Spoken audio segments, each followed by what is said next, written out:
সময় থেমে থাকে না, দিন পাল্টায়, ঋতু বদলায়, মানুষের জীবনেও পরিবর্তন হয়, কিন্তু তার মাঝে কিছু ভালো লাগার সময় মনের মধ্যে মিষ্টি স্মৃতি বহন করে নিয়ে চলে, যা আমরা সেই সময় দাঁড়িয়ে কিছুই উপলব্ধি করতে পারি না।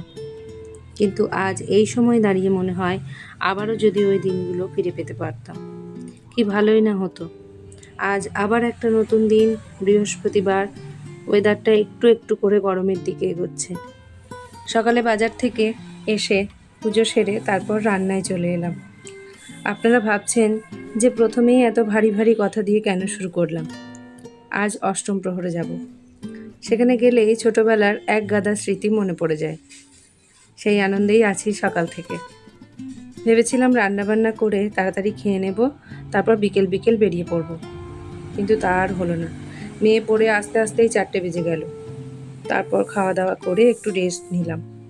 তারপর রেডি হতে বেরোতে বেরোতে 8টা বেজে গেছিল। বাজার থেকে আজ একটা নতুন জিনিস নিয়ে এসেছিলাম, সজনের ফুল। যদিও অনেক দাম, তাও ডালপালা নিয়ে 200 গ্রাম মতো 30 টাকা দিয়ে কিনে নিয়ে এসেছিলাম। ওটাই আলু দিয়ে ভাজা করলাম, আর বেগুন বড়ি আলু দিয়ে একটা মাছের ঝোল বানিয়েছিলাম। তারপর 7:30 পৌনে 8টা নাগাদ রেডি হলাম বেরোনোর জন্য।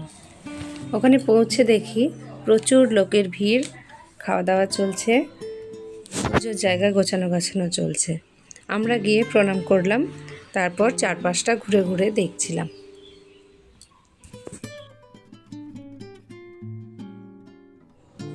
যেজন মনটা খুব খারাপ হচ্ছিল ওর বান্ধবীকে দেখতে না পেয়ে, তো সেই জন্য আমরা ওর বান্ধবীর বাড়ি চলে গেলাম। ওখানে গিয়ে আমার ছোট্ট ভাই যে পিহুর সঙ্গে দেখা হয়ে গেল। তো ও খুব পাকা পাকা কথা বলছিল, ওর সঙ্গে বেশ কিছুক্ষণ গল্প করে নিলাম আমরা। বাহ, খুব ভালো হয়েছে। চলো।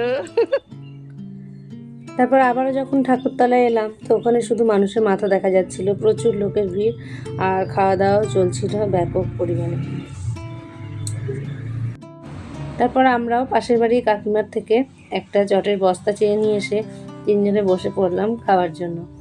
তো তারপর খাওয়া দাওয়া করলাম। ভীষণ ভালো রান্না হয়েছিল। ওখানে খিচুড়ি ছিল, তার সঙ্গে লাবড়া ছিল একটা, চাটনি, পায়েস, বোঁদে। তো দারুণ খাওয়া দাওয়া করলাম।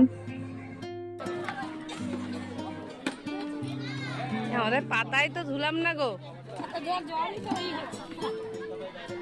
গত বছর কি সুন্দর বাচ্চাগুলো জল দিচ্ছিল, তো বোতল আনি আর বেশি দিও না, বেশি দিও না। তো আজকের মতো এই পর্যন্ত। সবাই ভালো থাকবেন। টাটা।